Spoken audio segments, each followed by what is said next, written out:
This is an overview of our 1983 911 SC. I'm going to cover some details of this car specifically. We're going to take a drive in her, talk about some of the aspects or the features or benefits of driving a car of this nature, and what we've done in terms of the upgrade or the rebuild, and then about the 911 SC and the G series in general is what I'm going to cover. Firstly, just in terms of aesthetics, fairly obvious. She's a unique green, so she's a bespoke color green which we've mixed. Very popular color. We've done one or two cars in this and have one or two coming up. It's just a really, it's difficult to show it in the reflection. Let's have a look at it here. It's a green which presents itself relatively dark when, without much light, and as soon as the light hits it, it presents that beautiful kind of rich, almost olivey green. We spend a lot of time getting our colors right. We do that, by the way, quite a considered fashion, working with leathers. So we choose leathers which work for us. In this case, we've got a more of a beige leather versus our more traditional tan. We're using beige and tan at the moment, but we'll choose our leathers which we're very happy with, and then we'll go back and from the leather start to mix colors that work particularly well. So in this case, there's just a wonderful relationship between that kind of beige, which presents a little bit light in this video. It's a little bit richer and darker in natural light, or in true life as it were, versus this wonderful rich green. And what it does is it's quite an understated combination which kind of doubles down on the classic nature of this car, but kind of gives us somewhat of a distinctive, unique feel. She's sitting on Fuchs wheels, original kind of what she came out with from the factory floor. They're 16-inch, 7 and 8J. No special tricks there in terms of how we set up, or rather kind of that combination of wheels, but we do spend a lot of time on our setup. So what we'll always do is make sure that our cars sit just right. And I guess what that means is, and we talk about it in terms of driving style in a second, enough kind of comfort, rather enough height to give you a bit of comfort, but then certainly stiff enough to give you some performance. So the ride height is key. It affects the aesthetics of the car. It also affects the performance. It takes us quite a bit of time to get that absolutely right. So she's on Fuchs. You'll notice she's also got bright trim. The bright trim being, around her window frames, the headlamp rings, and in fact the treatment on the Fuchs. That option ended in fact in 1980. So we've taken 3 years of creative license with this car. She just basically just kind of beds down on the aesthetic look. So we've taken a small amount of license. Other than that, this car is 100% OEM. Our rebuild approach, and we've kind of doubled down on that with all of our recent builds over the last, let's say, 3-4 years, is one of absolutely no compromise whatsoever. We will only replace we will replace absolutely anything and everything that needs to be replaced in every single one of our builds, regardless of whether they work or not. If they show any sign of wear, certainly any mechanical wear, they get replaced. And what's wonderful about the Porsche 911 range is that invariably we can buy those parts new. What it results in is, well, in this case, this car was a very good donor. Not a cheap donor, in fact. There's no such thing as a cheap 911 donor any longer. 650 odd new parts, in fact slightly more, and obviously an expensive parts pool, but the car is 100% new. Everything on her is perfect. It was either replaced, fully refurbished because it was good enough to keep on the vehicle, and when repaired or replaced, obviously with original components.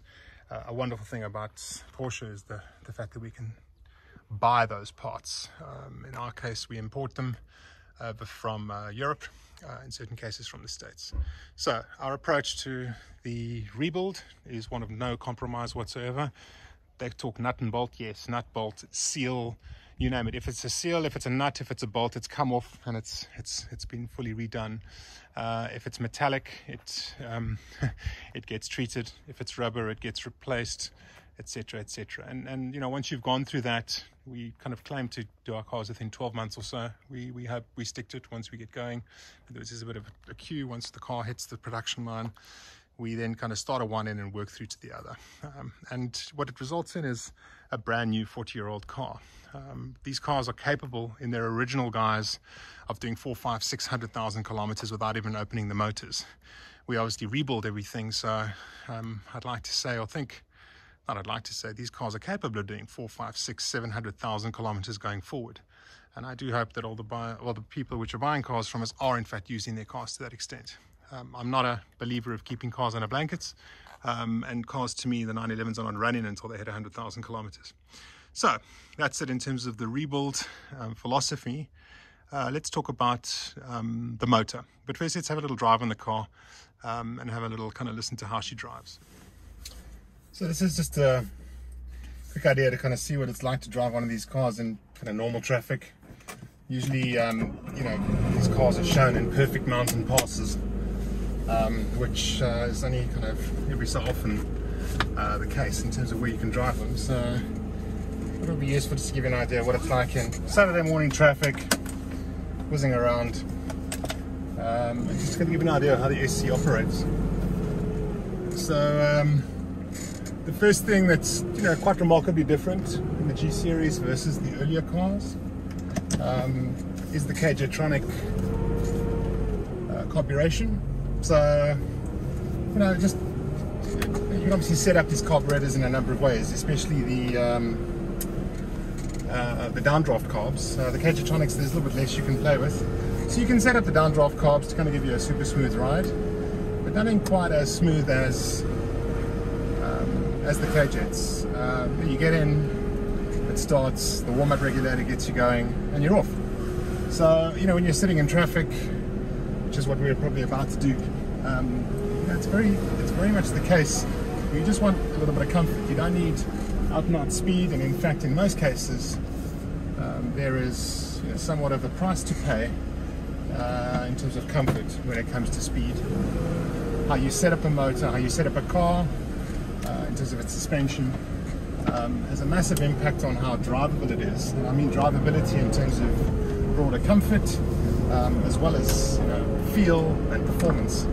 So hitting that sweet spot rather, where you are able to drive a car smoothly in traffic, comfortably, fuel efficiently, reliably, that in its own right has a major value to it.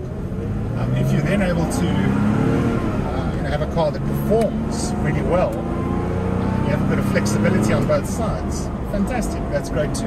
The point that I just wanted to land was for classic cars to kind of have a stretch between, let's call it, high performance in relative terms. In other words, the ability to perform at the level of a contemporary car, at the same time provide comfort and reliability and drivability in many different environments. That's quite a rare find in the classic car community, the classic car world. The Porsches, which is what makes them so utterly unique, have this perfect overlap between reliability, performance, comfort, and kind of usability, I guess, practicality, and yet they are this iconic kind of sports car.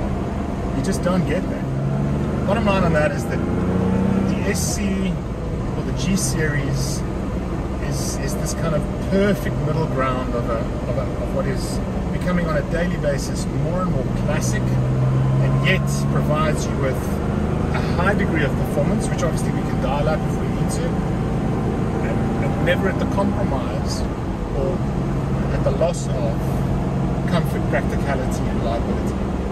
That's what makes them incredibly special. And in my opinion, an extremely sweet spot in the automotive world.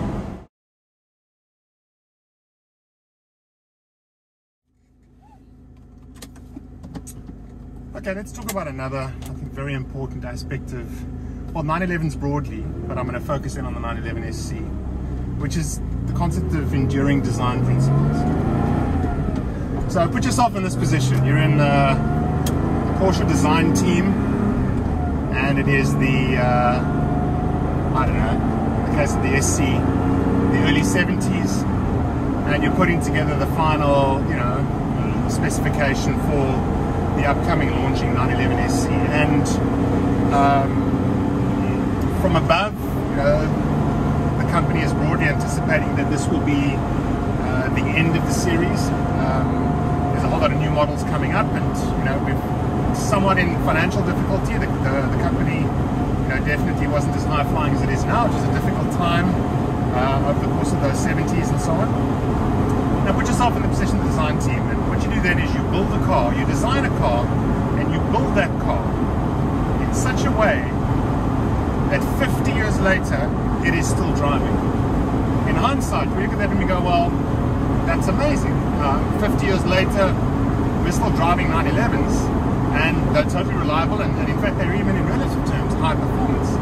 But put yourself back into the design team's shoes back in the early 70s, which is, we're going to build the last of this car, we're under financial pressure, how are we going to spec it? And they spec'd it, and they spec'd every component of that car, and they built that car in such a way that it would last and still be highly relevant and contemporary 50 years later. Okay, still difficult to get your head around? Fine, think of it like this. The design team sits down now for whichever vehicle, and imagine now the design brief is design a car in 2023 that in 2073 will still be fully usable, fully practical and high performance. 2073, we're all expecting to be flying around in electric rockets and can't imagine that what we're building and putting onto the road right now will still be, relevant. Frankly, it would have been exactly the same in those days, and yet they built it in such a way that it is still 50 years later, and I can guarantee you 60, 70, 80 and 100 years later will be totally and utterly usable and will be performing at a particularly high level. Okay, let's talk motors. What Porsche realized was that that motor could handle significant, this is throughout the SC range, could handle more and more compression. It was such a bulletproof motor. What we do is we rebuild our motors in full, and for customers wanting a little bit more punch, we will upgrade again the pistons to an even higher compression to the mid-10s. With that comes a custom cam and various other little bits, a little bit more air that comes through the motor, and we get the horsepower up again. So where the original was sitting at around 204, we would add at least 10 to 15% to that. And the important thing about that is how that power comes in, which kind of is evident in terms of what it's like to drive these cars. So rebuild on the motor, nothing, no compromise on anything there, totally rebuilt. We get quite excited about details that people can't tend to see. We'll do absolutely everything. Even stuff you cannot see has to be perfect. It's just something which I think they are such special cars. Our view is that they believe that level, well, they deserve that level of detail. So that's it in terms of, let's call it performance upgrades. Other than that, the car is 100% stock, 100% original in terms of the parts used. She's just totally new, and she's good for another 500,000 to 600,000 kilometers. Okay, this is going to be a quick driving overview of what it's like in this car. We've got a fairly open stretch of road, so I'm going to give you a little bit of an overview of what it's like. Okay, first electric windows, absolute luxury. Let's get going. We'll give her a bit of wheelie, shall we? So the first thing is the SC is known to be kind of a really good mix in terms of its power, reliability, consumption, fuel consumption, etc. We don't really mess with that too much. We increase the compression slightly, which in itself is certainly not a simple upgrade. But what it does do is it gives you a really kind of an amazing little push at certain points in the rev curve, which you can adjust to a certain extent based on your valve timing.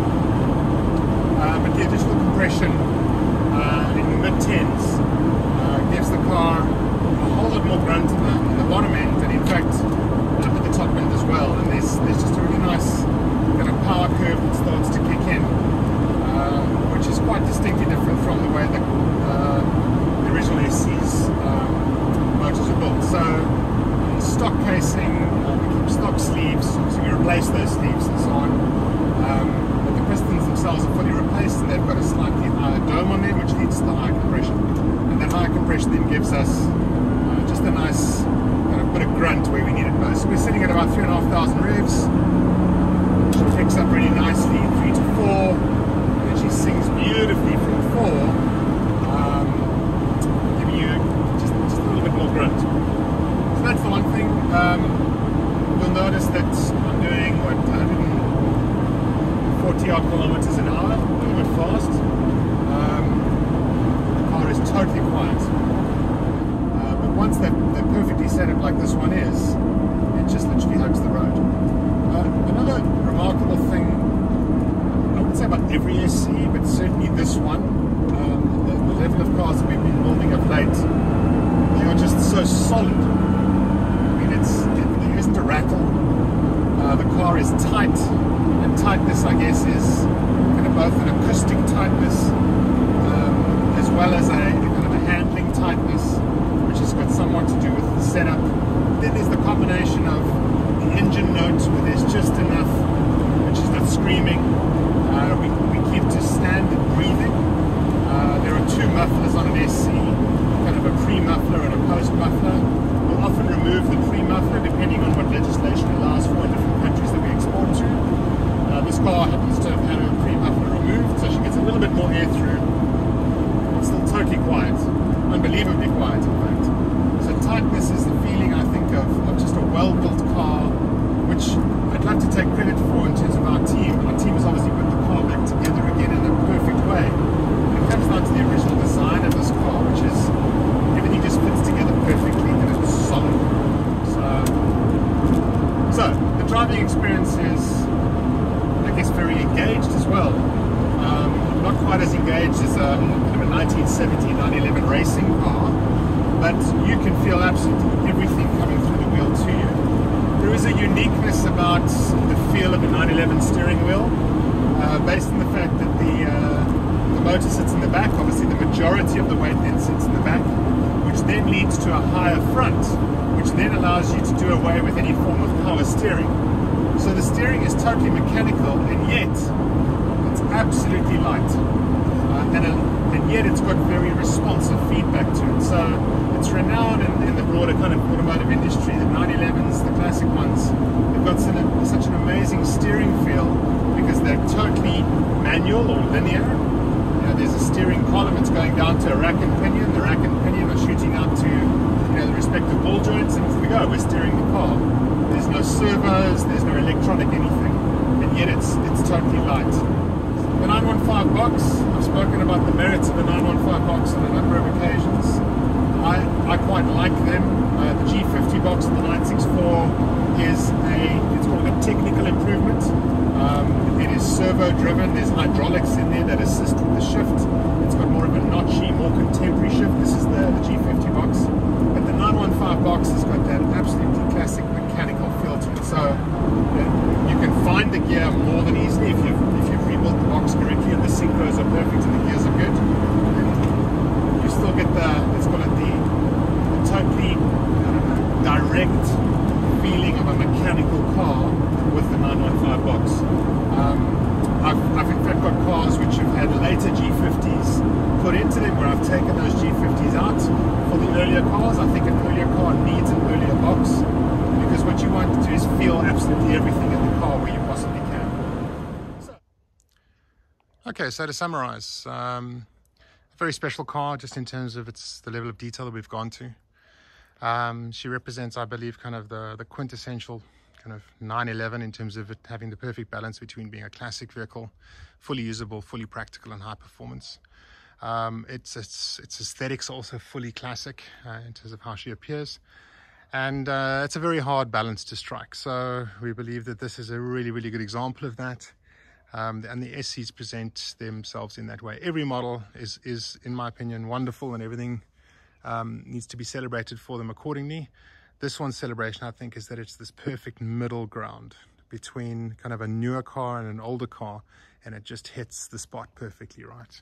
So yeah, that's my view on SCs broadly, and specifically the merits of this car which we've built. Thank you very much for watching.